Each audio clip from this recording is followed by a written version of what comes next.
राजस्थान के एक छोटे से गांव में एक जाट परिवार रहता था।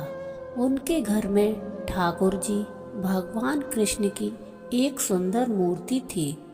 कर्मा के पिता रोज सुबह उठकर ठाकुर जी को नहलाते और उन्हें बड़े प्रेम से भोग लगाते थे।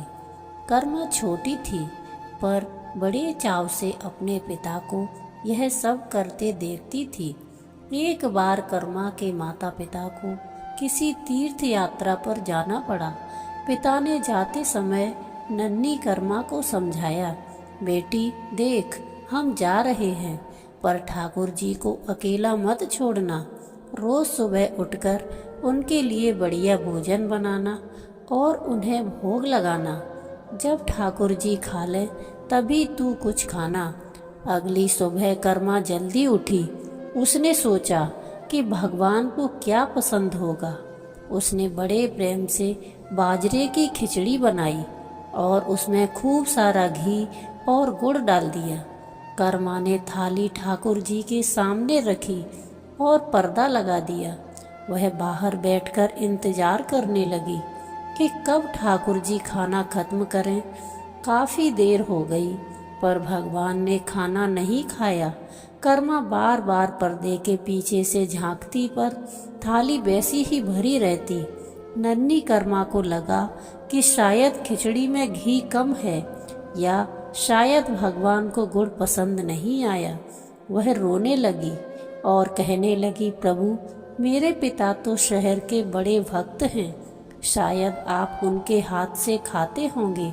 मैं तो छोटी बच्ची हूँ, मुझे बनाना नहीं आता, पर आप भूखे मत रहिए।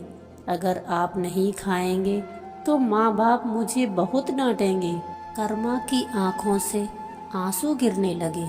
उसने जिद पकड़ ली, जब तक आप नहीं खाओगे मैं यहाँ से नहीं हिलूंगी। भक्त की पुकार सुनकर जगत के स्वामी भगवान जगन्नाथ से रहा नहीं गया। वे साक्षात प्रकट हुए और बड़े चाव से वह गरम गरम खिचड़ी खाने लगे। कर्मा यह देखकर निहाल हो गई। अब तो यह रोज का नियम बन गया। कर्मा खिचड़ी बनाती और भगवान आकर उसे बड़े प्रेम से खाते। कुछ दिनों बाद जब माता पिता लौटे तो उन्होंने देखा कि कर्मा बहुत कमजोर हो गई है। पिता ने पूछा, बेटी क्या तूने ठाकुर जी को भोग लगाया था?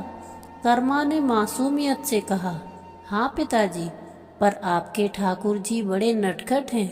रोज खिचड़ी बनवाते हैं और सारा घी चट कर जाते हैं। पिता को लगा कि बच्ची मजाक कर रही है, पर जब उन्होंने छिपकर देखा तो साक्षात भगवान के हाथ खिचड़ी की थाली तक पहुंच रहे थे। कहते हैं कि भगवान को कर्मा बाई की खिचड़ी इतनी पसंद आई कि आज भी पुरी के जगन्नाथ मंदिर में सुबह का सबसे पहला भोग खिचड़ी का ही लगता है, जिसे कर्मा बाई का खिचड़ी कहा जाता है। अगर आपको ऐसी ही पोस्ट पसंद आती हैं तो आज ही सब्सक्राइब करें मेरे चैनल को और लाइक करें। जय श्री कृष्णा, राधे राधे।